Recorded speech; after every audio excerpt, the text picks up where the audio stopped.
Do it. Well. What is going on here? This could be the new intro for the show. It could be, but this show actually is not about you. It's about our lovely guest here, Nigel Sylvester. Yo. Who I'd like to congratulate on, part 2 of his Vice documentary just came out today. So that's a super big accomplishment. If you think about it, Vice is one of the biggest news organizations in the world, and that's a huge honor. How's it feel having everybody see that come out? Nah, it was dope, man. I feel like that was a piece that was a long time in the making. A lot of things that I had on my mind that I wanted to say, and Vice gave me that platform with no filters, just say what I want, and it felt good. And you really used it to like address the haters in a certain way. Like the part 2 of it was almost centrally focused on the hate and the criticism that you've gotten in BMX. And I mean, I think that might be kind of a logical topic for us to spend some time on while we're here. I don't want to like start off with that or anything, but it seems like that kind of is like a big thing that you've been dealing with, is just sort of like as your star gets bigger and bigger in BMX, you just have to deal with more and more shit. Nah, definitely, man. I think that's with anything you do, man, like the more you grow and the more like you're put into like the public light, people have opinions, you know what I mean? Like not everyone's going to agree with everything you're doing, man. And throughout the Vice piece, it was something that just came up, they asked me about it because of course they did their research, and I just answered the questions honestly. I definitely took that time to like think of my answers through and just shed light on the things that I see daily on social media, of course, because that's like runs the world right now. Right. I just wanted to speak my piece. I feel like so many people have opinions on what I do, and they don't take time to even think, okay, cool, like let me take a moment and even put myself in his shoes. Right. They just automatically go off on a tangent, and he's this and he's that, and I just had to take that time and address that. One of the I wrote mad stuff. I was like taking tons of notes, like just watching all your old videos and everything. And the one thing like that I really kind of boiled everything down to that I thought was probably the best question we could start with is, what do people get fucked up about you? People have this misconception that I'm riding my bike just for money. Like I'm only doing it for the money and I want to be famous, which is the complete opposite, of like why I'm doing this. Like we all know, dude, like no one's getting rich off riding BMX bikes. Right. Hands down. Like even when you start off as a kid, you don't think that. Like you just want to get some free t-shirts. Right. That's what it was. Like I can remember getting my first animal package. Shane Rossi like hooked me up with 5 t-shirts, a sprocket and some grips, I think, or some pedals. And like that was a highlight of my life. Like I was in my living room with my mom opening a box. I was like, yo, Mom, you don't understand what this is. Right. Like this is my first package from Animal Bikes. Like. But when did the switch flip? When did you kind of realize like, oh, this could be a career. This could be something I could do something with? When I turned pro, dude. Yeah. When you met Mirra, did Mirra have the talk with you? And because that was like as you went pro when you met Mirra, right? I want to hear this. This is it's flip side, yeah. Yeah, with flip side, dude. So Glenn, that was all thanks to Glenn Milligan. You know what I mean? He brought us down there on that trip where he used it was Ralphie, E-Man, myself, and Black Man. We went down there and to meet Mirra and I think Dave Dillawad and Josh Harrington and someone else. I forgot who it was. And Mirra was just starting Miracle Bikes, and he was looking for that dude, you know what I mean? And I was the street rider he chose.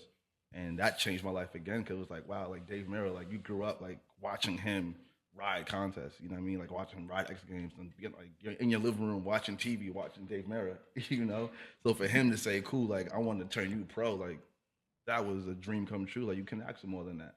Like, and it had to be crazy for you because it's not just a company owner. Like you're seeing what Dave is bringing to the table as well. For sure, in terms of being a successful BMX rider. Nah, for sure. And like I've always like looked up to what he's done, man. He's kept it 100 on the bike.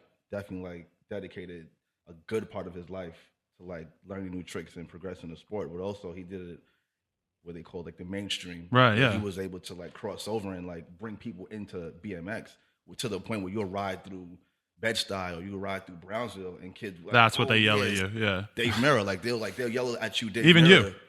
Yeah. All these years later. Yeah. You know what I mean? Like even up to like this past summer, we're like riding through the hood and kids still on some like, yo, that's Dave Mirra. Or like you guys trying to be Dave Mirra. Like that's the type of impact he had. Like you can't even knock that at all. That's why it's so crazy. Like when I see people like talk shit on Mirra, like how could you talk shit on Mirra, dude? Like. But he's done it all. We talk a lot about, or like you talked about how you are an outsider kind of in BMX. You don't necessarily fit in 100%, but you could say the same exact thing about Mirra, where he was very, very controversial at the time. And there was a lot of riders that didn't fuck with him. And there was a lot of the fans and stuff who probably just didn't understand him. And he probably had a very similar backlash to the one that you've experienced in the past couple of years too, where he got so big that the core audience just doesn't know how to fucking handle it or what to make of it. And that's, I mean, it's very interesting to see how that plays out. But like, let me ask you a question, right? Like, why do you feel the core audience feels that way? Like, why do they attack a bike rider when he's trying to do better for himself? And like, because it's so consistent. That's something we were talking about, is like when you really look at BMX, it is like, and I don't want to say that I've never done anything wrong, but it seems like, the more I do for BMX, or the more I go out of my way to do things for BMX, the more I, attacked, and the more, and I feel like you could almost say that about anybody in BMX. Like, and there's like a very, very, especially with you, there's a very specific mold that I think that people want pro athletes to fit into. And you clearly go outside of that in a lot of different ways. Like, you do a lot of media, and you kind of talk shit on Twitter, not talk shit, but you talk your shit, like say whatever you feel like saying sometimes. Do you feel like that's like, is that the root of it, you think? Is that you just don't fill the traditional BMX pro model? I mean, well, first of all, BMX is a unconventional sport, like, period. You know what I mean? Like, that's the basis of what we do. Like, we don't go to a gym and practice. We go in the streets and we do what we do, and we express ourselves, and there's no right or wrong way to do it. I'm still trying to figure out why kids feel like it should only be a certain way. Right. I don't understand it at all. It is something. What do you think? I mean, when we talked about this before, it's I think it's funny that the fact that it never even used to be called BMX. It used to be called freestyle. And I think Taj was the first person that actually came out and said when Hoffman needed to categorize it for a park contest, they named it BMX Stunt Park, and that became that. And there was always this running joke that, man, when BMX became BMX and it lost its freestyle, it really lost that essence of what BMX is about, because obviously you had to be structured because we're taking it in a new direction. There's money in contest, but that freestyle, the essence of what that means, it was kind of lost, and I don't think new generations can even grasp that. You feel that, Nigel? It's a different animal now. Nah, for sure, man. From as far as like what I know, like I grew up on freestyle BMX. Like I grew up reading BMX Plus magazine. It was freestyle BMX. Like that's what I grew up knowing to be. So I don't understand why I got to a point now where it's like, okay, if someone's doing it different or not following like the norm, like it's automatically wrong. Right. Like I don't understand. But some of the things that like you've done in the past few years or whatever, like the one thing that kind of stood out to me is like, oh, Nigel is taking his career or his image in a completely different direction, was counting money in the video. Like that to me was something that I think a lot of BMX kids couldn't really grasp, and that to them it just seemed like this weird, like, showboaty thing that they couldn't wrap their heads around. So we were talking about this before. We wanted to get your opinion of like what statement you were trying to make there, and how that falls into your overall movement. I mean, first of all, me and Hicks was just chilling in my crib. I was like, yo, I'm gonna count some money in this video. I don't see a difference between me counting money in the video and a dude winning the feast contest and holding up a $10,000 check. Exactly. I don't see any difference. Like, you're still showing off your money. Like, a check or cash, like, it's at the end of the day, it's still money. You're still going to go spend that. So, yeah. I did what I wanted See, to I do. always looked at it like, I always looked at a lot of stuff that Nigel does as how rappers do it. A lot of people freak out over his tweets sometimes, and I'm like, man, he's just confident. He's just saying how he feels. If he's gonna count money in the video, every single rapper counts money in the video. Yeah. And that's what makes me mad, because people hate on Nigel for stuff like that, and it's like nobody else, no other riders are putting BMX on World Star Hip Hop. Right. And that's the thing. It's like, it's such a catch-22, because the same kids that are hating on him are the same ones that A, would never say shit to his face at a skate park, and the B, that down the road, they're the ones that are hitting him up to sponsor him. They're the ones who want a free G-Shock. And it's like, you're shooting yourself in the foot, because the one dude that's putting it out there and making it easier for everybody else, you guys are hating on him. It's insane. And like, don't get me wrong, like, I'm not trying to be a rapper. Like, I don't rap. Right. You know what I mean? So, and like, that's obviously a very conscious decision on your part, right? to not wade into that. I don't rap, and I'm not trying to be a rapper. But I am a child of hip hop. Right. I grew up on hip hop, dude. You know what I mean? Like, I'm a huge Jay-Z fan, huge Kanye West fan. Like, if you ask anyone who's around me, if I ride, I'm riding with headphones in. Like, I love music and I love hip hop. And that's always inspired you. That's always inspired me. Like, and just even the way, like, a dude, like, for example, a dude like Jay-Z, like, yeah, he's a rapper, but he's been able to take it so much further. This dude was a part owner in the Brooklyn Nets, and he owns tons of companies that people don't even know. He has a stock shares in. Like, it's unbelievable what he's been able to do with his craft of rapping. Yeah. And like, I look at it a similar way. Like, cool, I ride a BMX bike, but I'm not going to be put into a box. Like, there's so much other things that I love to do. You know what I mean? Like, I love art. I love music. I love fashion. Like, I just love culture in general, especially being from New York. Like, how can you ride around downtown New York and not be inspired by whatever's around you, whatever that may be? Right. You know, like, that's naturally who I am. And that's the thing about when you came out, and like let's actually pull this back just slightly, because I want to talk about when I first saw you doing media appearances, because you started off very small. I remember back in the day when you first kind of came out, and you would be doing smaller stuff like, I think it was like an all hip hop interview or a hip hop DX interview or a little 1-page interview in a tattoo magazine or something like that. And I saw it, and I remember at the time not really understanding like you know, because that's an unconventional lane to take with a BMX rider to do all this outside media stuff. But then it's like, I think you're now reaping the rewards from having built up all of that publicity over time, is that now it's not a big deal for you to be on Hot 97, or it's not a big deal for you to have this Vice thing, because you built up into that slowly over time. Is that like, at what point did you realize like, oh, I'm going to actually like make this effort to, you know, get this kind of coverage and hope, like, did you see the end game of where you're at now? Like, honestly, I was 19, dude. I'm going to give you a little backstory. I was 19, and I broke my wrist on my birthday, and I was out for 6 weeks. And I missed this dope animal trip. I was so mad about it. And I met this dude. His name was Baby. And he became my first manager. And he opened my eyes up to like, yo, you're doing this BMX thing. And at the time, I was sponsored by Nike. I was sponsored by Miracle. This wasn't Baby from Cash Money? No, it wasn't Baby from Cash Money. It was Baby from Laurelton, Queens. Okay. But I was sponsored by Nike. I was sponsored by LRG. I was sponsored by Miracle. I was sponsored by Animal. He was like, yo, dude, you got a nice lineup of sponsors. Like, you can do something bigger with this. And he opened my eyes to other sources of media that I can get my message out there to. And I was like, cool, this is dope. I'll try it. And as I started to see like the results of it, I was like, this is kind of cool. Like, there are new people checking for me. You know what I mean? People who don't ride BMX bikes. And I thought that was just awesome. Like, cool. I can create new fans, or I can create new buyers. Right. Like, that makes sense. And that's how it started. And at least provide the cultural context for everybody to understand what BMX is. Like, let me ask you that. Do you feel like the generation of BMXers before you or before I, in some ways, failed BMX as a whole by not, you know, doing things that inserted BMX into the mainstream media more? They didn't fail because Hoffman did a great job, I feel. Like, I watched the 30 for 30 in Hoffman recently. Right. And to know that BMX, like, was almost dead, dude. And, like, he fought for it. Like, right. Driving around doing shows like all the time. I think it was like 4 shows a day or something like that. They said like he didn't have to do that. Yeah, the Rocky Jockey shows, right? He didn't have to do that, dude. And then Mirra came along and did his thing. And then BMX, of course, it evolved. You know, I feel like the street side of BMX became more dominant. Right. And dudes were like, okay, cool. Like, we're just gonna keep it here. We're not gonna branch out. And I'm not saying they failed it, but the progression slowed down.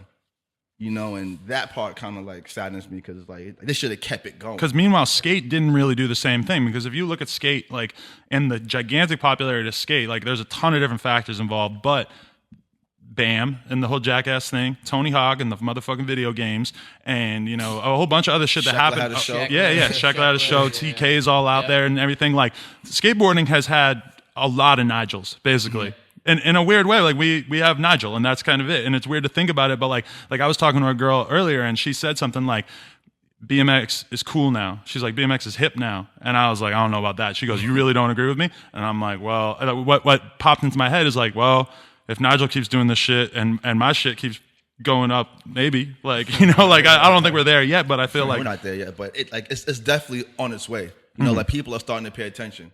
You know, for sure, like you said, like, it's not uncommon for me to be up at 105.1 or Hot 97 doing like a radio interview, and the whole of New York City at 4 o'clock in the afternoon is hearing my voice. And that's what BMX needs. Hopping. That's exactly what we need. We need awesome representations of our culture. And that's the funny paradigm, because here's this guy that's going so far above and beyond, and you've got this small number of people that are trying to hold him down.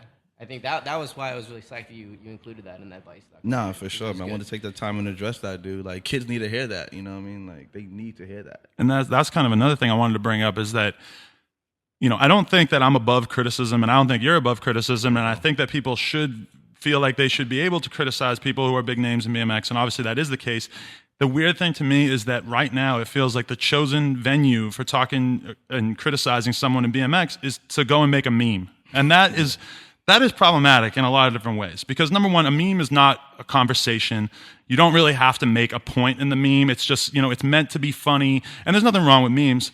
But I do think it's weird because even if the person who's making the meme or the person who's, kind of trying to make a statement, even if their intentions are to be funny or to just make a little joke or whatever, it's like there are a lot of kids in BMX that are buying into the idea that, everyone in BMX sucks. Not just you, not just me, but just, that everything sucks and that everything should be hated on. And that's like a weird precedent to set because so many kids are buying in on this shit wholeheartedly. It sucks, dude. Like when I just see like all these kids that they're just getting influenced by like negativity, and it's crazy to me because like people always like, well, not people always like, but yo, it's here. Let's just ride your bike and have fun. So why the hell are we like taking so many shots?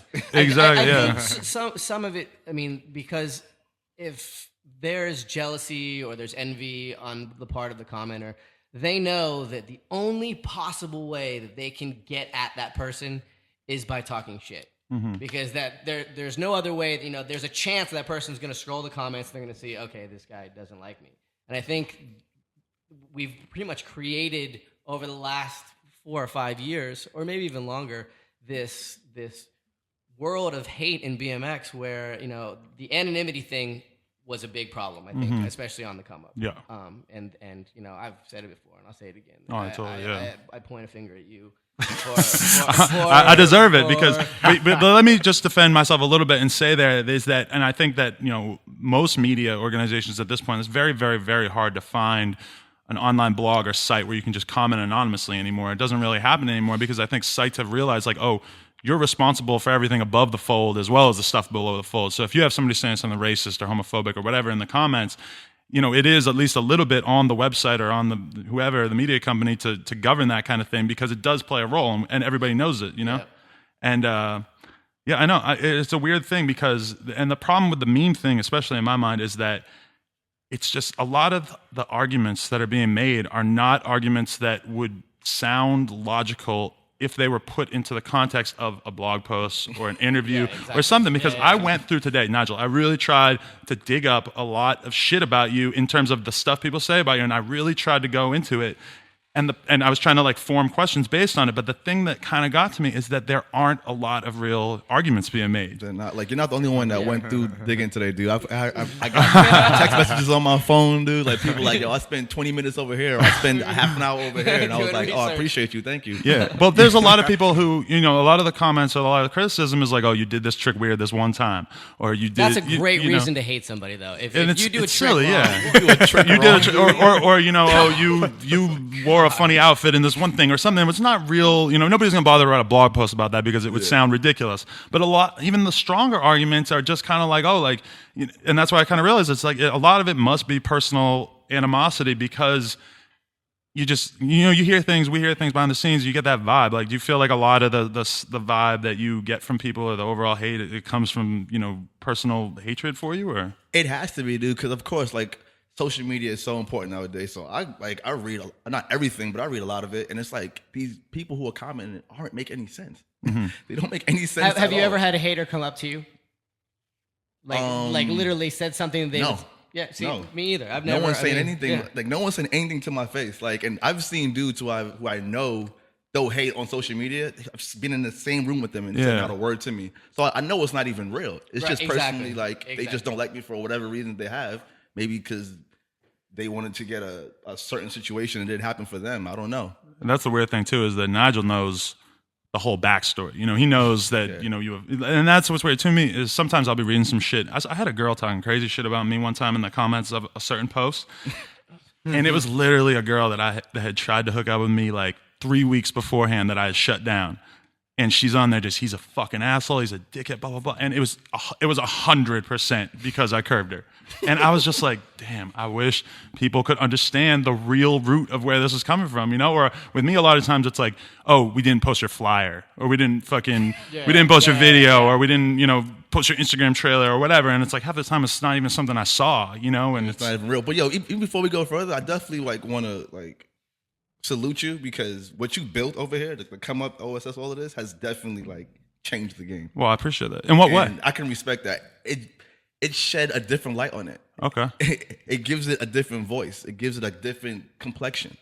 I appreciate that. It sparks a conversation. A lot of times I feel like people don't even like see what we're doing because like a big part of what we're doing with the podcast, and I don't want to make this about me, but a big thing with the podcast is I just want to bring like real BMX conversation to the forefront. And like that's my thing about some of these meme accounts or whatever, is that I think that a lot of it comes from the fact that people just want a conversation in BMX. They want something that's interesting about BMX. And maybe a meme account is the best thing that they could find at a certain time or whatever, because the truth is that in the media in BMX, a lot of it's a video of somebody riding. Right. It's a shitty fucking interview with the same 10 questions you already read. Yeah. And BMX media can be really boring. So that's why it kind of makes sense to me when I see, why the comment section was so fucking huge back in the day and why some of this meme shit is so big now is because, people are just thirsty for something interesting about BMX. And that's, I'm trying to do that in a way here where people get to really tell their side of the story and it's not just some snarky little comment or whatever. Yo, and it's super dope because I feel like it gets so redundant at times. Like you said, like the same 10 questions. Like ask me something that the kids don't know. Like, I'm a huge fan of interviews. I sit down on YouTube and watch interviews on people like Jay-Z or Michael Jordan or Muhammad Ali for hours because I just want to know the other side of it. Do you remember your first interview? My first interview? Yeah. Wow. Because I remember my first one was Harrison from Def Grip.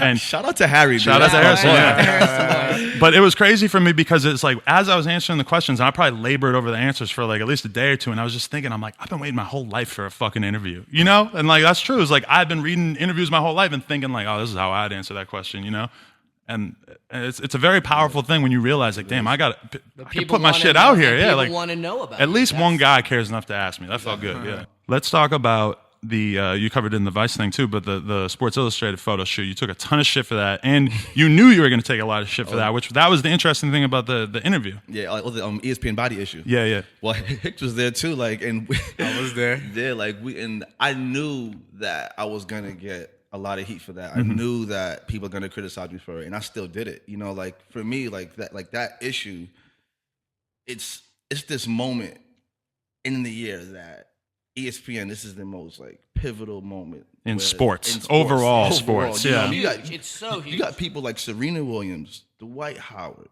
Venus Williams, Michael Phelps.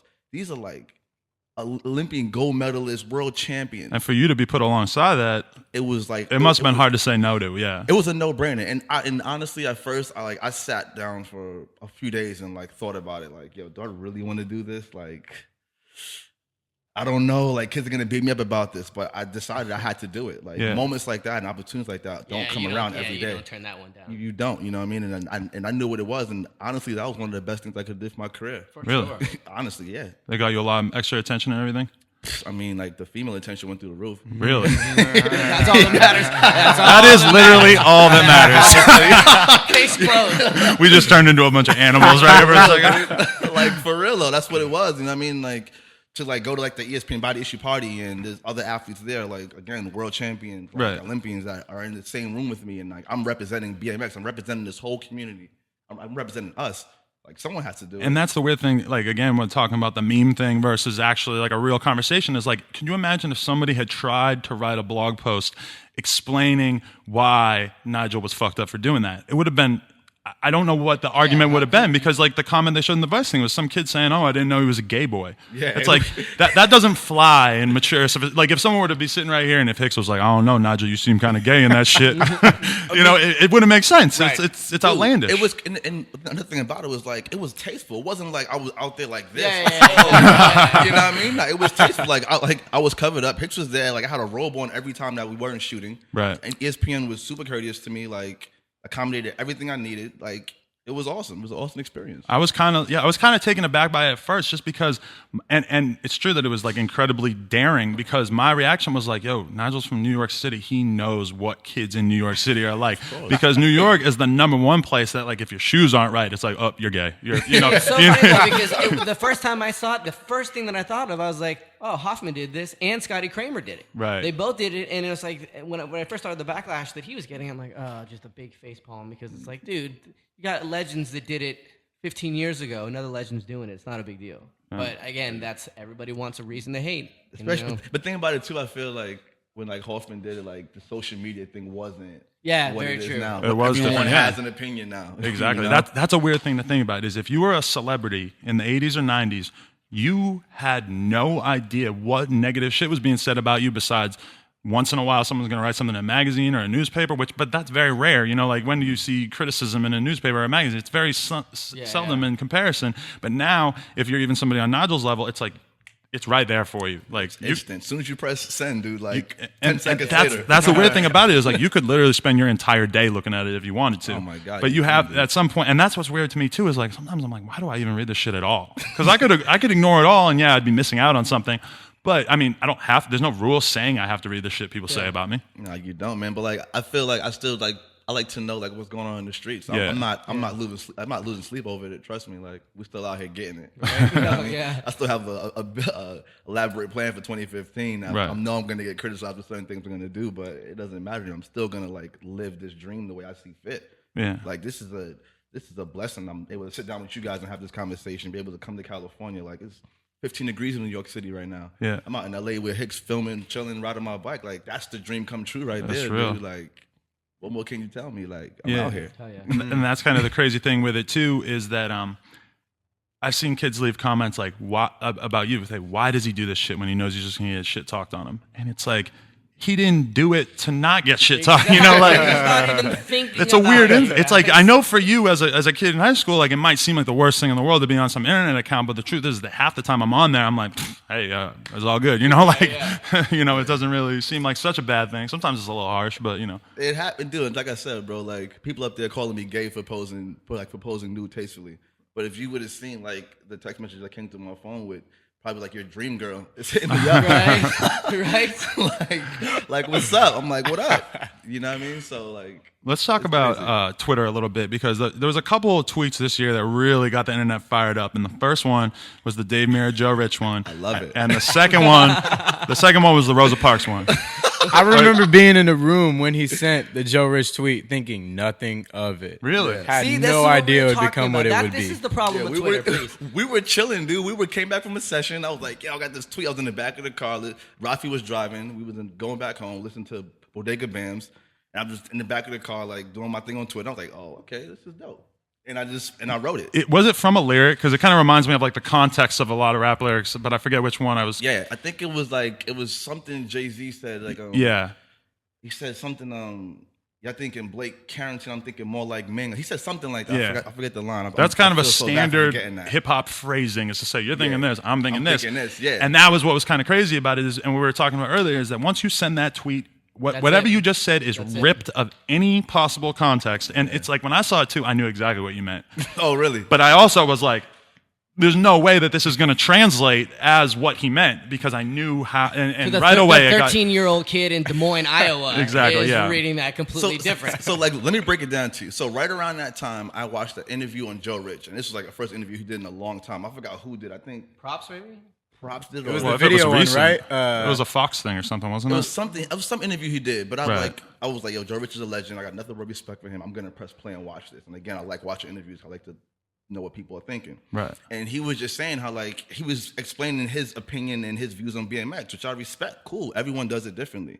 So the tweet came from, okay, cool. Like y'all thinking like Joe Rich, which he was just on some other shit. And I was thinking more like Dave Mirra, which Dave Mirra like took the game to a different level. Like he was able to like spread the word of BMX to people who don't even ride. Right. And then, but if you look at Joe Rich, as much as we all respect him and everything, T1, everything like that represents a certain area in BMX, the late 90s and everything, where it was super insular because people were still trying to get away from the mountain bike corporate influence in a lot of ways, I think.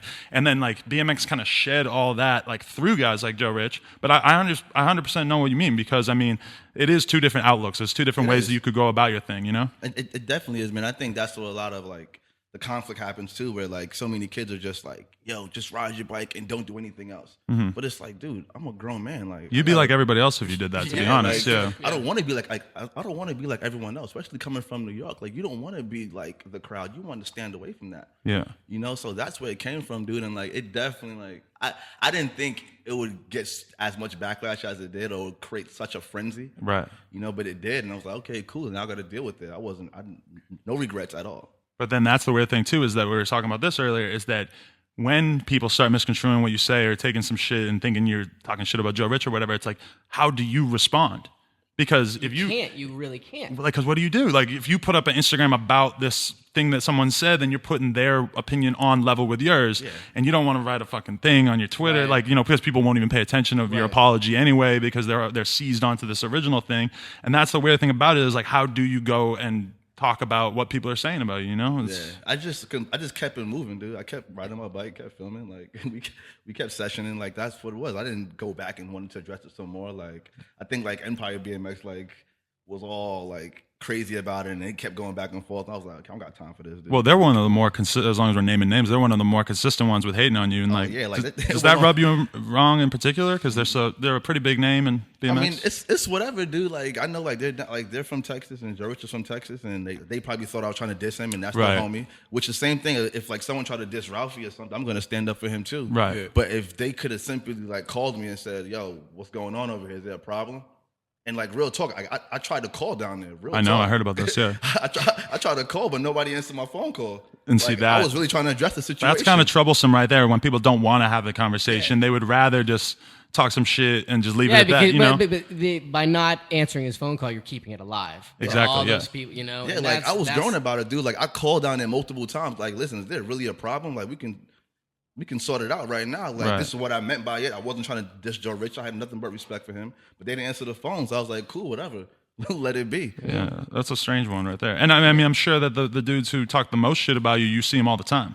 Dude, I see a lot of dudes who talk shit to me all the time, and they got nothing to say in person, so I know it ain't real. And you always just keep it moving. You ever not thought about like really just letting the sparks fly publicly or anything like that? I don't got time for that, man. I got too many cameras on you. I got too many things to do, man. Right. me and Hicks got clips to get. I can't be out here like fighting dudes or like making like a big scene or some like memes or like some like shit talking on Twitter. Like, come on, I don't got time for that, dude. All right, let's dive into another thing that has kind of gotten some hate, is just you saying that you do things differently. Yeah. People seem to have kind of taken that as a real negative thing or whatever. Like when you say that, what do you mean? I don't know why though. Well, but specifically like the Edwin comparison. That's kind of what they brought up, is like, oh, what he's doing is just like Edwin. But how do you respond to that? It was two different, like, I feel, eras of BMX where Edwin was doing his thing and me doing my thing. Well, two different people too. Two different people, different eras. Like, of course, like we're both from New York, so the style is similar. And I grew up idolizing Edwin. Like, who didn't? Everyone. I mean, Everyone did. by far, when I was 15, I thought I was Edwin. If I was black and I could grow an afro, people would have thought I was Edwin. Like for real, dude. Like I'm not even going front. Like Edwin's the greatest, dude. yeah, like hands down. Like you can't say anything bad about that dude. So when I say I'm doing things differently, just my approach to BMX. Exactly. Yeah. People always criticize me about doing media and doing this and doing that. Well, that's different off the bat. You know what I mean? Like I'm not riding like anyone else. I'm not jumping on trends and whatnot. Like I do what I want to do. Right. You know, I see so many dudes just like something new comes out and everyone does it. And I'm not saying that's whack. That's just not me. Right. You know, I'm doing my own thing. And so, well, that's the weird thing that came when I first saw you doing the media stuff and everything. That's what kind of hit me, as I was like, damn, he's gonna do what Edwin didn't do. Because the truth is that Edwin really had that opportunity, I think, at a certain point where he was on Red Bull and he was on DC, and he could have been that guy, but we all know Edwin, and Edwin is grimy as hell, and he's shy, and he does, not shy, but he keeps to himself. He's a street dude, like realistically, he's a street dude, and he doesn't, he didn't have the personality that you have, where it doesn't bother you to go sit in a radio interview and sit there and talk for an hour, where a lot of people that's the scariest thing they could ever imagine. Nah, for sure. I mean, for me, dude, like I want my voice to be heard, dude. Like honestly, like I don't want to be heard. Yeah. Like I have a lot to say. I'm very opinionated, and I care about BMX, and I want to see it grow, dude. Like I don't want kids to like only know one side of BMX, and they see it on TV and think it's like not even attainable. They're like, that's too far from me. Nah, you can go outside in front of your house and do it. Right. I want those kids to understand that this is a thing, something that's possible. Because I was that kid. I was that kid in the hood. You know what I mean? Bike messed up, holding the seat with a little vice grip, trying to ride. You know what I mean? The bike's breaking all the time, and I was that kid, and now I've completely evolved into something completely like different. But I want kids to know that. And Edwin did what he had to do, and I respect everything he did. Like he changed the game. But he's like you, like he was himself. At the end of the day, like Edwin was on Red Bull for 10 years, and he probably had a Red Bull hat on his head like 4 times. So Edwin does his own fucking thing, and it's kind of amazing that people were down with him, that people stuck with him all those years. He's still with Animal and Scavenger and all this stuff. But I mean, yeah, like it is crazy. Like I think that the weirdest criticism and the one that I think is the hardest to argue against is when people say, you're not trying to make BMX bigger, you're trying to make yourself bigger. But what they don't understand is that Nigel literally cannot do one without the other. You can't, dude. Like, you're the product you're marketing. You know, like how am I gonna go do that and say I'm a BMX rider if I'm not riding my bicycle? It doesn't add up. You know what I mean? Like, and again, I said it before. Like, I'm not trying to be famous, dude. If I wanted to be famous, dude, I would have go sell my soul short years ago. Like, there's so many things that came across my table that I could have did that would have made BMX look crazy or make myself look crazy. Examples. I don't want to get too types into of those. sponsors that you said no to. You don't have to say the brand because there were certain candy deals that I've turned down. You know what I mean? But that's not your image, right? Like, you don't want to be the candy guy. I remember hearing, I don't know if it was a guy. rumor. I remember hearing you were on Apple, or you were like close to being on Apple a while ago. Was that just a rumor? On Apple with like on computers? Apple. Yeah. I mean, Beats by Dre got acquired by Apple, so like. Oh yeah, there you go. Technically, I'm like, I'm getting signed by Apple now. There you go. He's the BMX Steve Jobs. Yeah. You know what I mean? But there's certain media opportunities that like come across my plate that I turn down. Come like, that's not me. Like, that's not my lane. You know, like, it's not about being famous, dude. It's about staying true to myself and sharing my opinion of what BMX is to me with the world. You know, I also see kids sometimes saying like, well, he's not telling like the full story of BMX. I mean, like, Is that your responsibility? Yeah. yeah, that's not my. I'm here to tell my story, Right. dude. Like, Yeah. I'm sure like that Flatlander, wherever he is, like, he's not telling Nigel Sylvester's story. He's telling his story. Or that vert rider is not telling my story. He's telling his story. But that's the weird thing is that there is so much pressure on you that it's like people want you to be everything to everyone. Yeah. And you can't do it. But again, with like, you know, you promoting yourself versus promoting BMX, like think about, I'm in kind of a similar position with you where I'm trying to find ways that we can make BMX bigger. But for me, it's like, it's the brand. I could have Stevie go do a media appearance. I could have Began do something. I could, you know, it's not just me. And that's kind of like the weird position that you're in is I feel like when you came out with Paradise and everything, am I saying it right? Yeah, Paradise. Paradise. Okay. I had three different possible options in there in my head. But when you came out with that shit, I feel like a lot of people got the wrong idea because there wasn't a team that was just laid out for everybody. Now it's more, I think you are realizing that more. Yeah, like, I'm not taking the traditional route, like, oh, I have to have a team to be like a BMX like company. Like, and again, like, it's not solely a BMX brand. Like, it's a lifestyle brand, dude. We just happen to have a heavy influence from like the BMX community because I'm a BMX rider. Right. You know, just what it is. Like, I have dudes in mind I want to like hook up and put on, but things take time, dude. Right. You know, like, that's what it is. Catfish, you want to go next? I was actually just going to touch base when you were talking about how people say that he doesn't give back to BMX. Every time I see that or I see that online, I just think about the time that he brought ASAP Ferg to Martin MLK. Luther King's skate park. Yeah, man. So he That did shit that. was You know, lit. like, that's the thing. He doesn't have to do stuff like that. He doesn't have to put on a jam. Not at all, dude. Like, again, I make a great point, dude, where it's like, I didn't do that jam because my sponsor wanted me to do it. Like, they wanted me to go out and film a video. Ask Hicks, he did the video. They didn't want me to do that jam. I did that because I said I want to give back to BMX. Came with a whole bunch of product, did product tours, hit up first, like, you got to come out and perform for these kids. Like, they'll love to see you. Right. You know what I mean? And doing events like that, I want to create that energy. I figure, okay, cool. Like, we'll get the BMX kids there, and then Ferg's audience will come through. We can blend these two worlds together. Right. Everyone wins. That was And he still has fans in Long Beach from that event. Right. Like, oh, I remember when Nigel brought out Casey Veggies and Yeah. Ferg. It's just dope. Like, I didn't even know Veggies was even coming. He just showed up. You know what I mean? And he ended up being cool as fuck. So it was like, we just trying to make this thing grow. Is over here. Ferg your closest friend in the rap world? I mean, I knew Ferg for a very long time because Ferg used to like really real deal ride. Really? You know, yeah. So we knew each other for a long, long time, dude. Like, I remember seeing Ferg like when Rocky did his show at A Life. I think that was Rocky's second show. And I Oh, seen wow, Ferg, back then. Yeah, and I seen Ferg, and Ferg was like, "Yo, I'm about to start rapping." I was like, "Word, do it, make it happen." And then. And you knew him months as a later- BMX rider back then, or Yeah. just a dude hanging out Yeah, around? just hanging out riding because Ferg was trying different things. And like, that's New York City, dude. Where like Yeah. you grow up trying different things. Like, I used to be in art school for a little bit. I used to be in music school for a little bit. I grew up doing these things before I was even riding, dude. Do you think a part of the reason why people don't get you and what you're doing is because they don't get New York?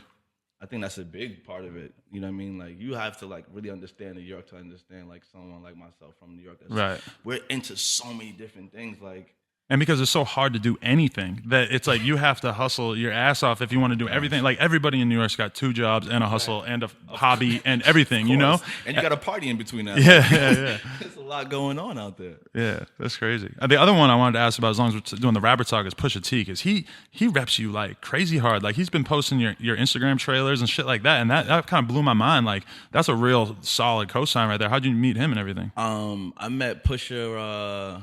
I think I met Pusha through Pharrell. Oh, okay. We was all in the studio one day, and Push was there, and Pharrell was like, "Yo, throw your video on." And I think at that time, I had just finished. I forget what video it was. I think it was like a G-Shock video I did. That's the trailer I think he put up. Yeah. And we was all in the studio listening to music, and like we threw like the video on in the studio, and ever since then, me and Pusha just clicked, and I'm cool with his manager Steven Victor too, and Push is just a fan of what I do. Like he respects what I does. He sees like, okay, like this kid is taking this BMX thing and making his like own way with it. Right. And he's just like, they respect the hustle more than anything else, because he doesn't understand what a regular ice pick is versus a switch ice pick. He just knows, oh, it looks dope. He's doing this thing and he's doing other things with it. You know, like that's what a lot of these dudes who aren't in the BMX world that people see me hanging out with, that's what they respect. They respect the fact that I'm taking this thing that I love and like they can see the passion behind it. They can see my hustle with it. Like they respect that part of it, you know. But Push is a homie and he makes good music. I'm a fan of his. You're an old school Clips fan too, right? Oh yeah, grinding is crazy.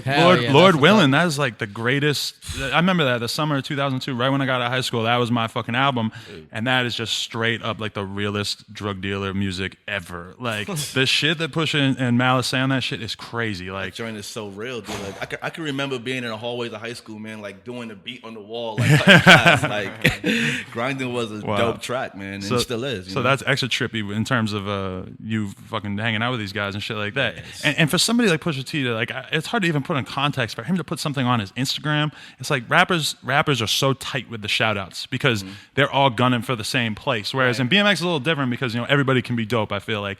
But in the rap world, they are so careful about who they co-sign and shit like that. So I thought that was impressive to me. Nah, yeah, like in being like Pushing how we speak like on like a regular basis, and it's cool, man. Like he shows love and I show love to him, and we just keep it going, man. We all trying to just win out here. That is awesome. The other thing I wanted to ask about is like, you know, you're down with all the ASAP dudes and everything like that. You've had photo shoots where you got shit for what you were wearing and everything, and that is like you were wearing some like high fashion shit and everything, and that to me it was like, damn, like Nigel's What photo shoot was that? Well, there's one where you were wearing like a tarp thing and like a hat. Oh yeah, that was for the Art Comes First. You want to hear something though? I was sitting in S&M when that went on Instagram, and I literally like saw it and I was looked at Chris Mull and I was like, "There's about to be a meme of this," and he was like, "How do you know?" And I was like, "Trust me." Half hour later, boom. I'm so good. I can call these things a mile away. Again, but like that's that's New York, man. Like we just like we're creative. Like the same way a kid or someone or any of us will go to the skate park and like we have this vision of trying this new trick. It's the same way that like I have a vision of like, okay, I want to put on this outfit or I want to express myself in this way. You know what I mean? Like that was a photo shoot for the homies Art Come First, and they're super dope art dudes, super crazy with their fashion. It was like, yo, just throw this throw like this quote on with the hat. I was like, cool, I'll try it. Why not? Because you have such a different perspective. Because in BMX, like, what is fashion in BMX? It's very, very simple, and there's never been anyone who was like really into like doing weird things. But in rap, that's super common. Like, there's tons of rappers. Like, ASAP Rocky is known for the fact that he's by the runway and he's wearing some crazy shit that, you know, that's part of his image. And like, obviously, you're open to that kind of stuff, and that's something that BMX kids just don't maybe have the context for. But then there's no. It's hard for you to find the outlet to explain it. You know? It's very hard, and I would think out of all people in the world, like BMX riders would be open-minded. Yeah. For the amount of things we have to go through to get one clip, like you have to like be open-minded, dude. Like you'll go back and try something 10 times and deal with security guards and deal with your bike breaking down. Like you have to like be willing to adjust. You know, like we make adjustments all day long. Like, oh, this ledge isn't like sliding up and put some wax in it, or it's too much wax and take some off. Or like, let me go faster, let me slow down a little bit, let me spin faster. We adjust all day. Like, why can't we continue to adjust and progress and evolve? That's a really good point. Yeah. Do you this is one I wanted to ask. Do you spend a lot of time alone? Are you the kind of person who likes to spend a lot of time chilling or whatever? Or are you a crazy workaholic? Like, are you always out there?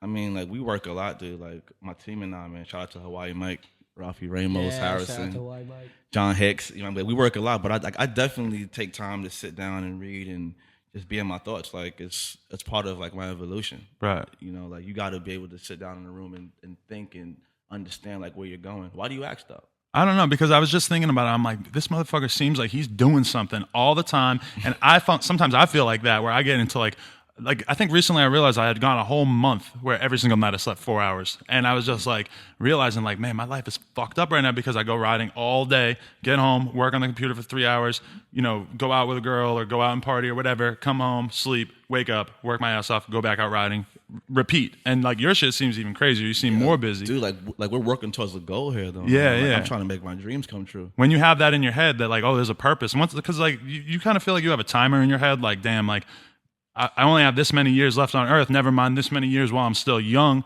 And I'm just fighting against that, where I want to accomplish as much as I can squished into this tiny little period of time. Dude, tomorrow isn't guaranteed, man. Exactly. Yeah. It's not, dude. And like I said before, like me being able to ride this bike the way I do and like see the things I've seen, meet the people I've been able to meet, it's truly a blessing, dude. Like I appreciate that, dude. Like do not take it for granted. You know what I mean? So I want to like take this to the highest level possible, whatever that may be. Like I'm going to get there and find out, you know, but there's no time to waste to sit down and twiddle my fingers or sit down and like lose sleep over like Instagram comments and whatnot, dude. Yeah. Like, we out here trying to get it. And that's the weird thing about it. We were talking about this before, is that like if you have 1,000 haters online, it's probably because you have 100,000 that are fucking with you, and that really, For sure, you know, and that's the weird thing. But then people, you know, like a person who loves you doesn't usually bother to comment, you know, because it's like, who cares? Like even if I saw somebody talking crazy shit about my favorite rapper or even my good friend, I might, whatever. Like, I don't give a fuck enough to respond. Right. But when it's something negative, it really, you hone in on that and you really see,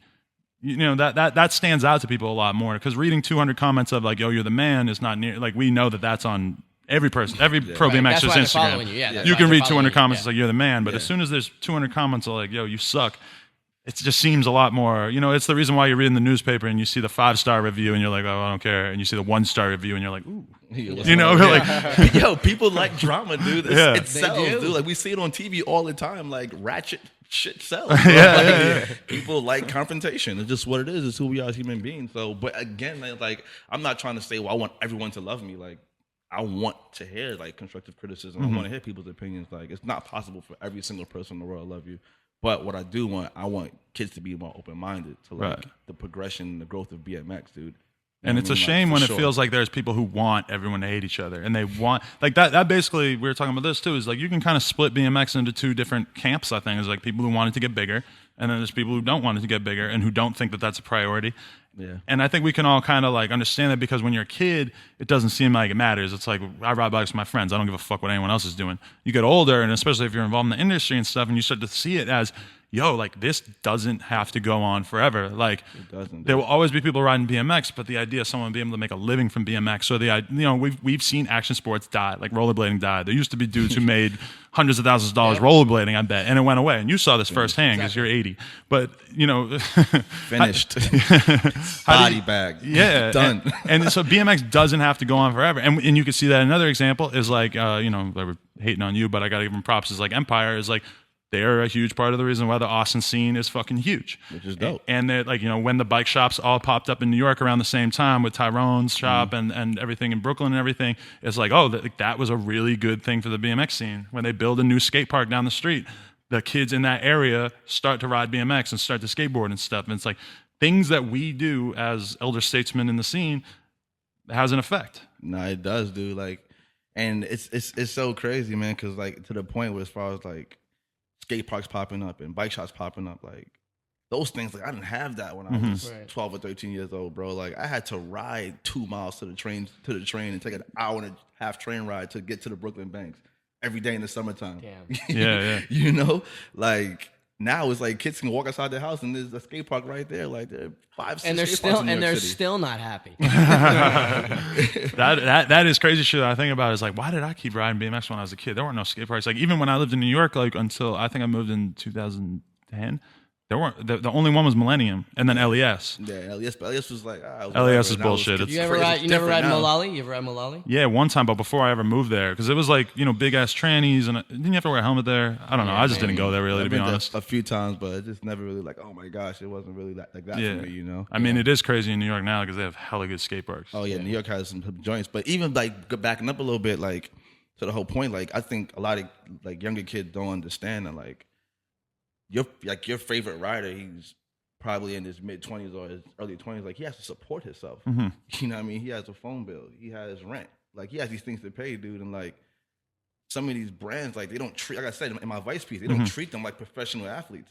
Like we are professional athletes, dude. Like we go out there and put our lives on the line every single day, dude. No matter if it's something we did a million times, something you're trying for the first time, dude. Like jumping down that rail or jumping down that stair set. That shit is real life, dude. How do you feel like a up and coming pro rider can kind of like? Do you think kids just sell out for too little, too quick? They do, but they don't know any better. Yeah, exactly. Yeah. They don't know any better, dude. Yeah. Like, of course, like, oh yeah, like we're gonna give you X amount of money and some free parts. Oh, cool, because they have nothing before that, and they they want to be a part of this, so they're gonna take whatever they can because they don't know any better. Like there needs to be, it needs to be like the older dudes need to break it down to like the younger dudes, like why they should have like you should know your value. Yeah, they don't know their value. They don't know their value. And did you have that from the beginning because you were fucking with people that like understood marketing or understood media, and they kind of were like, yo, like, you know, this is how you do it? I mean, like I said, like I had a manager when I was 19 years old. A lot of people are going to hate on you for just saying that. So explain sure. explain to us what was the manager's role, or like what does a manager do for you at this point in your career? I mean, there's so many people that are, and so many things that come at me on a daily basis. Like you need that buffer, exactly, dude. yeah. like you need someone there to handle that, so I can be outside riding my bicycle. If I had to deal with all my business on my own, I wouldn't have time to ride. Yeah. Right. If I'm emailing all day and like having And plus, to set they're stuff working up. for you too. They're Dude, making you know, money. they help you make money. They help your life run easier. They help you to the point where you can just say, "Cool, handle this." And I'm gonna go ride my bike. I'm gonna do what I do best. You do what you do best, and with you show up on time to do the interview or whatever. You just show up. That's kind of like me and Alfredo's role as well, because I'm so irresponsible that he kind of is like the one holding it all together. Like, you know, and I totally understand what you're saying because so like even at 19 years old, me having a manager, I probably didn't need a full-time manager at that point, but I did, and it helped me understand like the business side of things and why you need to show up on time, like, and dealing with these like companies that I deal with. Like it just made my life easier, you know? Interesting. And it made me understand my value, which is important. Yeah. And kids need to understand that. Like, don't sell yourself short at all. That's beautiful. What some kid commented, "Why don't you ever ride?" And I knew you would like that, just because. I love that comment. What the fuck does it like? No matter what, like he couldn't know that like how much you're riding. You know, like. Well, I think a lot of it has Maybe to do he's with, right, Well, I but think a lot of he it too couldn't has know. to be social media too, because kids literally think that your Instagram is your life. And if you don't, you're posting pictures of you in your car, you're eating good meals for 3 days. Oh, he didn't ride. They didn't see the 8 hours that you were trying to trick. It's so weird to make that assumption, you know. It's awesome. Like, why doesn't he ride? Like, why? Because I'm not putting out a full like riding edit every 2 weeks. Like, come on, dude. I got other things to do in my life, bro. I got a nephew I'm trying to hang out with. You know what I mean? Like, that's a funny one, dude. Yeah. But I do ride my bike all the time. Yeah. A question. You don't smoke weed, right?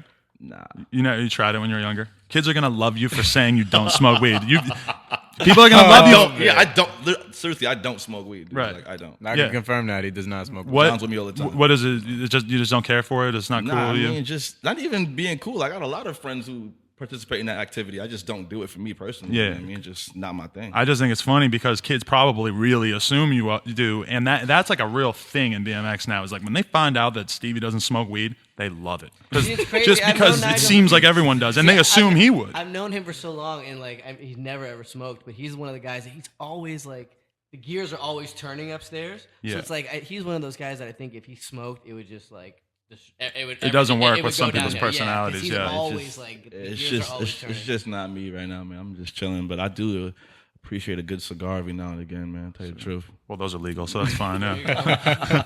Me too. Shout out to our sponsors. This dude. Here we go. That's a good sponsor, There man. you go. All right, on the topic of your new sponsors for 2015, what is on Nigel Sylvester's agenda man. for 2015? You know how I do it, man. I don't let things out the bag early, man. Everything has its time, dude. You're gonna find out. It's gonna pop up on somewhere like, oh, he just got signed to this place. I'm like, hell yeah. Yeah. Where do you see yourself in 5 years? Wow, that's a good question, man. 30, 32. 32.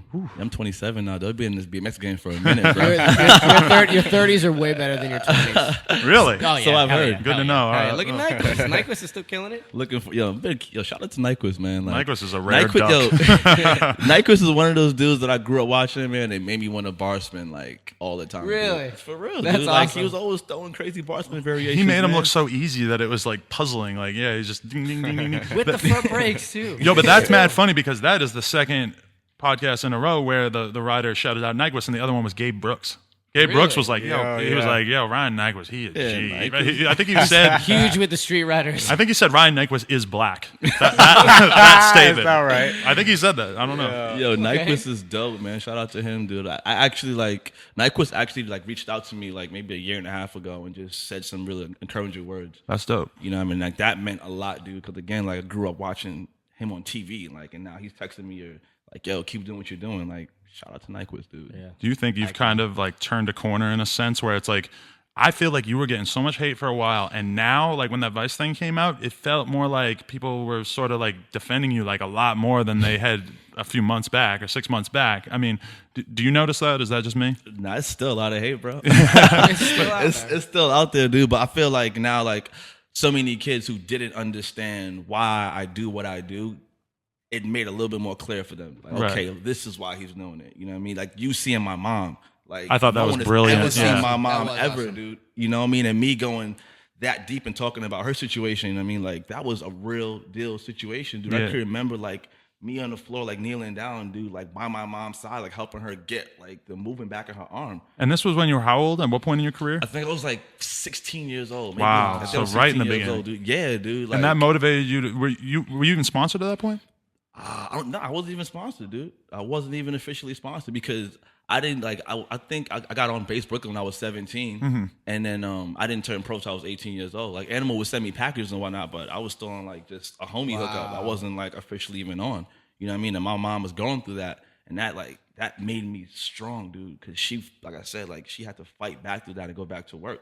You know what I Really? mean? Like it was real for me, dude. Was your mom anxious about being on camera, or was she just like whatever? She was so shy about it. Did man. you surprise her when you were waiting in the front yard? You know, she knew I was coming, but she went to like grocery shopping and then she came home. You know what I mean? Yeah. But she knew I was coming, but she was definitely shy to get on camera. But she seen it after and like she was like, "Oh, this is dope. Like I look good." It came out really, really good. It Like came out really awesome. she spoke well and everything, and like it was awesome, man. And like I'm happy to like share that story like with the world, man. Because sometimes like kids may think, "Oh, you live a perfect life." Like, nah, it's real out here, bro. Like you got to deal with these things, man. Like there's a lot of like people in my family, like the older people in my family who have like certain health issues and whatnot, man. Like it's real. Yeah. You know, you have to deal with that every single day. You know, wake up to that, and that's like motivation to ride harder and to like fight for like what I believe in. Hicks, let me spin this around on you. What do people get fucked up about Nigel? That was my first question for him, and I feel like you would have a different perspective on this. I think, like, I mean, you know, it's kind of easy to tell how hard he works off the bike, but when he's on his bike, it's like, it's a spectacle. Like, he is putting in work. Yeah. He will go in for a clip and not stop. And he'll come back if you don't get it. He'll come right back the next day or the next time we have a chance. He'll fly me across the country to get a clip. Like, Wow. he takes real. the shit that serious, you know? real. How far in are you guys on whatever you're filming for now? We literally just started another project because Oh, we okay. dropped our last thing a couple months ago, and it's really the first time we got back up because, you know, he's been in New York. I've been out here doing all types of shit, and now we're getting it going now again, so. Yeah, dude, working on riding with that work 3. Yeah. Oh, so it's going to be the same series? yeah. Okay. Yeah, man. Finish the trilogy. This is the trilogy, right? We finishing up, man. So Hell we just yeah. started that, man, which I'm excited about, man. Like, I want to get back in front of the camera, start filming again.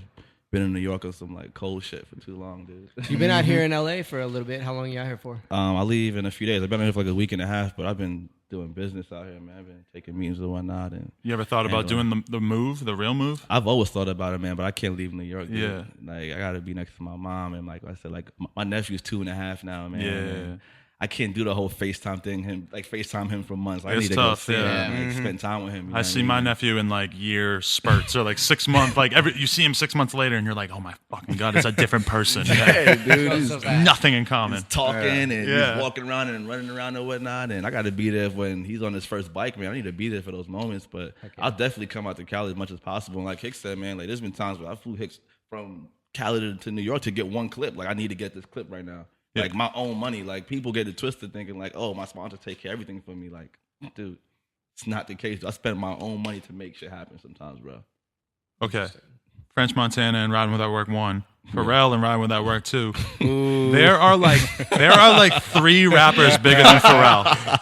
I'm not even gonna bother to name them, but it's a very short list of bigger stars than Pharrell in the hip hop world. Hologram Big L. I know, right? I'm gonna have to put the hologram up for one time real quick, right? Oh my god. Yo, Hologram Tupac. You heard it here first. It needs to be a hologram right now. Yo, but seriously, dude, you can act six, bro. Like, I don't just listen to hip hop, bro. Okay, what else you listen to? Like this. Everything. This motherfucker be having me weirded out with some of the shit he listens to. I'd be like, nigga, really? Like who? Taylor Swift? Nah, but like I fuck with Taylor. That was the T Swift. all that. If we put your phone on shuffle, what 5 songs could we possibly hear? put it like this. Like the last song I downloaded was the Jennifer Lawrence joint from Hunger Games, The Hanging Tree. I don't think I know it. I like R&B though. I do like R&B. I gotta say Dude, that. like, you don't even know this song. Like Jennifer Lawrence. It's sings it definitely in the movie. same realm as Taylor Swift, so you could put it in that category. At first, I thought he meant J-Lo. But then, like 5 seconds later, I was like, "Oh my god, he's talking about somebody totally different." Yo, like, Fuck, all right. thinking yo, like Jenny Shorty- from the block. Like Shorty's an actor. Like she's an actress. She's not even like a singer. Yeah. And she happened to like sing this part in this movie, and like I just like the song, dude. Like honestly, man. And it could range from like The Weeknd or her or Florence and the Machine to some old school shit like Deborah Lewis. Is it all about your mood? It's all about the mood, bro. Is it all hip hop when you're riding?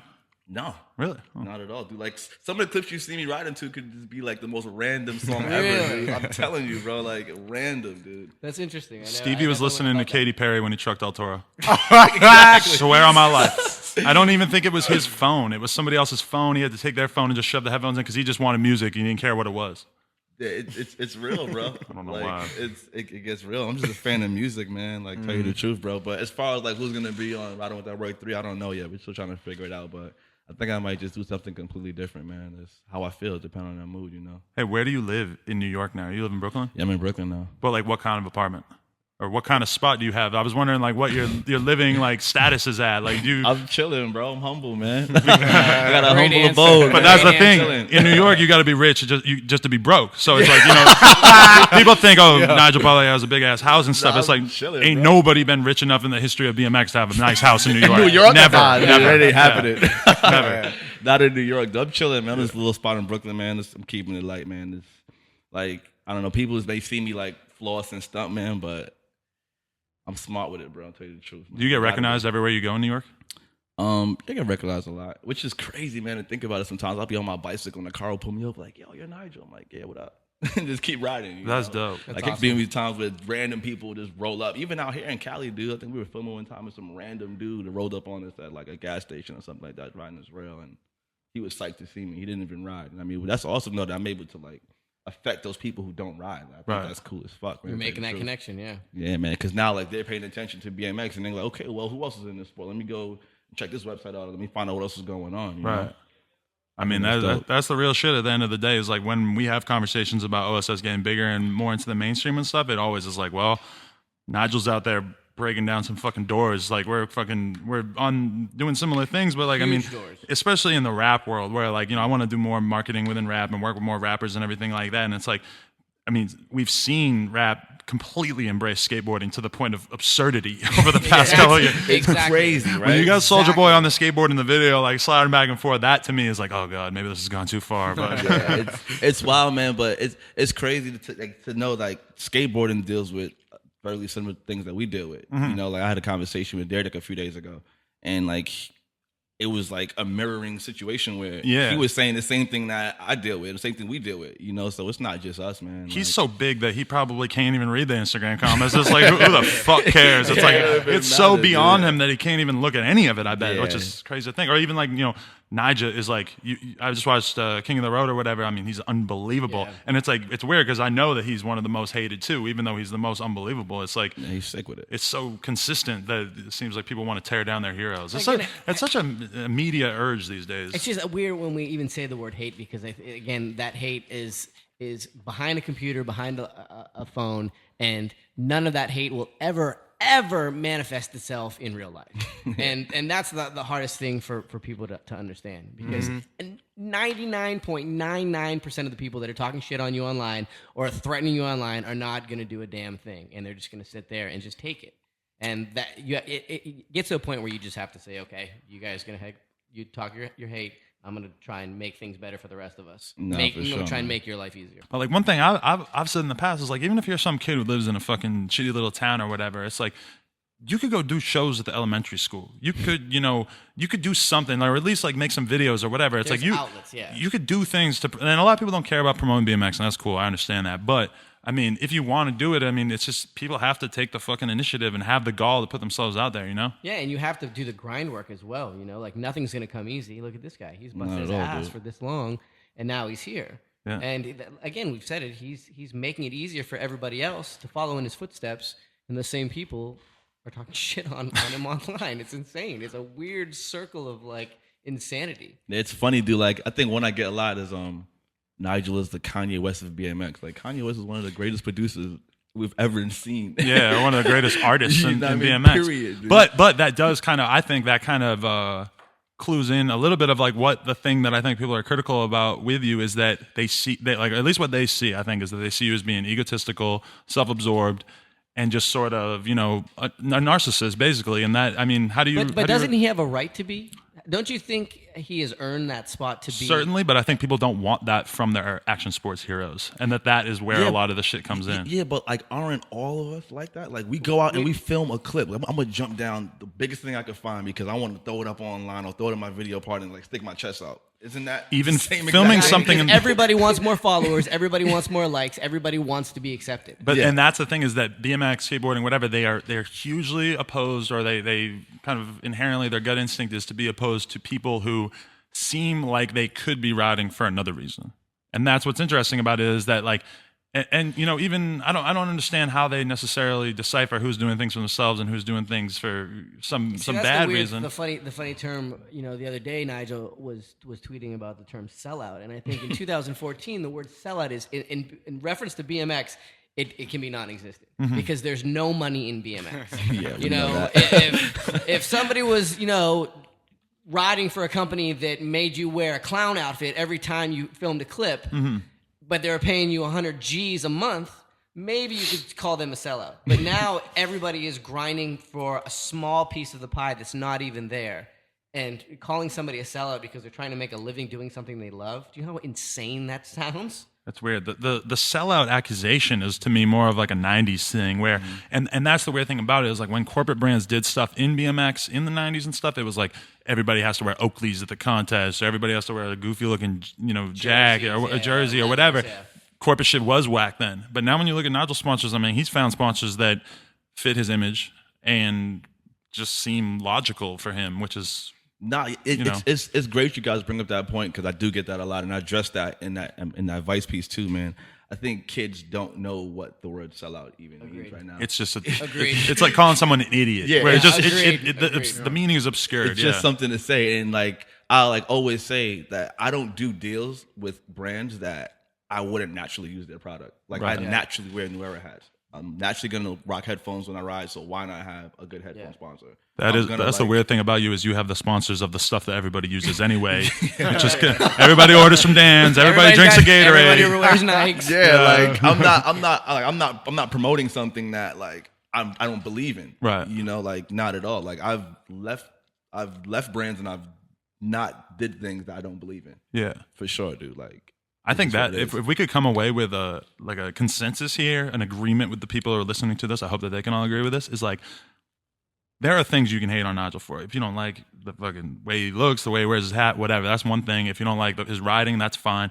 But don't hate on the man for going out there and doing the media shit because he's doing us all a service when he does that. Yes. Exactly. And I think he's in a very unique position, and it's going to be. I mean, I'm super excited to see where your career goes from here because, to be honest, the world's your fucking oyster, and there's a million different directions it could go in. And I mean, I'm excited too to see where it goes, man. To tell you the truth, I'm just in like this brainstorm process right now, just figuring it out, man. Like, how can I continue to push my message that BMX is the coolest thing ever? And that's what you're all about at the end of the day. That's I think that's like a good thing to leave it on because, I don't, or not to leave it on, but I mean, there's all these criticisms and stuff, but if people should know that even if they feel like they want to criticize you, that it's coming from a certain place and that you're doing things for a certain reason. For sure, dude. Yeah. So anything else that you wanted to comment on? We're a minute or an hour and 10 in here. No, I'm chilling. I think we covered everything, man. You had some good questions, man. I got to speak my piece and got to touch on like this Vice piece that's making its rounds right now. Yeah. Which I'm excited about, dude. I'm happy like we have that opportunity to sit down after that comes out, And yeah, I'm glad because, I mean, you do a lot of the outside media stuff, so I'm glad that we got to do something where we really picked at the nuts and bolts of it. I'm honestly worried because I hope that the haters feel like I did a good enough job representing their position. I'm trying to think of Did any you other do? Like, did you, like, questions rep for them enough? They would want. I hope so because, I mean, I have my list of, like, the things You're that, like, so appropriate these are the to be the things that leader I of the think haters. you did that pissed people off is like, calling yourself your favorite rider's favorite rider. You can't forget about that, dude. Yeah. Where's that come from? Oh, Kendrick and I was in Puerto Rico doing an interview for Vice, man, and we were having fun in front of the camera, dude. Like, we filmed other things that were intros that just didn't get used. Like, that just happened to work, and I don't know. I didn't think people like go crazy about it. Like, you didn't think they were going to take it super literally and start digging up stats and shit. Yeah, like, oh, you're not this favorite rider, whatever, and make jokes about it. But seriously, like, I see that on social media every single day. There's a new person that like comments and uses a hashtag or says something about it. I think it's funny, but they're talking about you. They're paying attention, right? They're watching ago it. was that? Exactly, dude. They're watching it, paying attention. But mind you, like, I was in Puerto Rico talking to Kendrick Lamar about bike riding. Yeah. What a nice memory. Every day you wake up, people are still talking about this shit. And he was super cool because like he embraced it. Like he had memories on his bike. He spoke about I think a GT. Like he knows about bike riding. He used to do it. So I think that's just dope. Like being able to have him connect back with those memories of BMX. Like, why not? And I mean, awesome. It must be weird hanging out with Kendrick Lamar because, I mean, like, I know when I'm around you, it's a little inspirational because it's like, oh, this is a motherfucker who's really doing things with his life. And it kind of reminds me of like, oh, I could be doing a lot of these things too. When you're around Kendrick Lamar, you have to be thinking like, he literally made the best hip hop album of the year. He literally, did a #1 song with Drake and 2 Chainz and all this. Like, I mean, that's a whole different level, It's crazy, man. Like, just being around those dudes is so, like, motivational, too, man. Like, it gets me hyped. Like, oh, man, these dudes are doing so much. I feel I could do more, Yeah. Like, I want my voice to be heard more, I want people to know my story, too. So, like, it's good being around good energy, man. What I also love about Nigel is that he's always quick to thank BMX. And you don't see a lot of people do that he's always very thankful to be in the position that he's in. You find yourself just sitting back sometimes just thinking like, wow, I can't believe my bike got me here. Yeah, like Hicks and I were talking about it yesterday, dude. Like I was at the Diamond Skate Park. I'm just like, damn, dude, like it's amazing that I get to do what I love for a living, dude. Like travel to whatever, Turkey, whatever we went to, Barcelona, Israel, Dominican Republic, all over. Being able to travel, being able to meet good people, like eat great food and just have those experiences. Like my iPhoto on my computer has some of like the craziest photos from all over the world. Like these are places I used to read about in history class. Now I get to travel there because of my bike. Like that's dope as fuck, man. You can't downplay that. You know what I just thought of though is that the ultimate one that I would be totally amiss if I didn't mention from the haters. And it's the worst one, in my opinion, is just people who say, like, oh, you're not good enough at riding to deserve what you're doing. Like, I mean, that to me is kind of a shitty thing to say because, I mean, a lot of the dudes who are legends in BMX and who we worship are guys who are not as good as the top dudes at that time and, like, or who weren't, that shouldn't matter. Like, if you could put out a dope video part, it's like you're not a contest rider and you never pretended to be one, and I appreciate not that. At all, dude.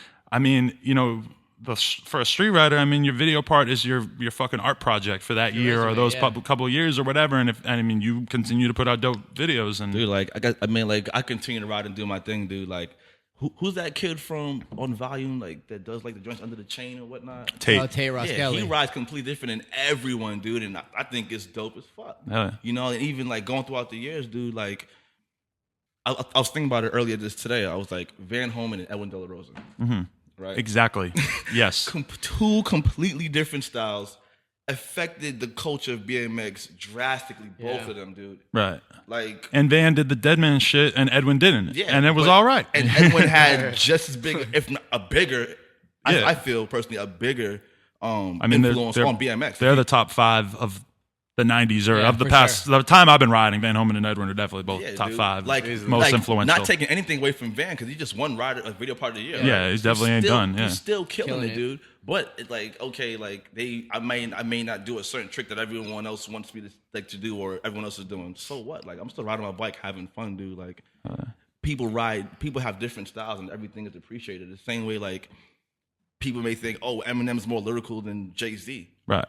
They're still both dope as hell, dude. Like, Right. And you're still progressing too. I think that's like, the we're big still thing. learning It's new not, you're tricks, not bro. cut off. You're still coming out with new Yeah, stuff. like we're still doing new things. I'm still pushing myself. Like I still sit down at nighttime and think about tricks I can do and go to skate park and try them. Like it's crazy. but Outside of your camp, who is your favorite riders to watch right now?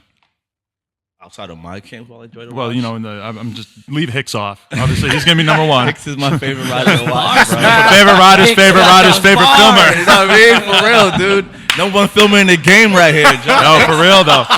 Yo, really and truly, man. Like I think kids might hate me for this, but I don't watch as much BMX videos as people think I may do. To tell you the truth, bro. But I think a lot of the ones that he watches, the ones I make him watch. Like, yo, you got to see this shit. Yeah, like, You know. like I'm kind of in my own world, just doing what I want to do, man. But I mean, I just watched the Above and Below video. I think it was Crazy, dope. right? Yeah, I think it was dope. You know Shout out what to I mean? Rich Like, Forn. I seen you tweeting at Sean McCaney the other day, so I thought he might be on the list too.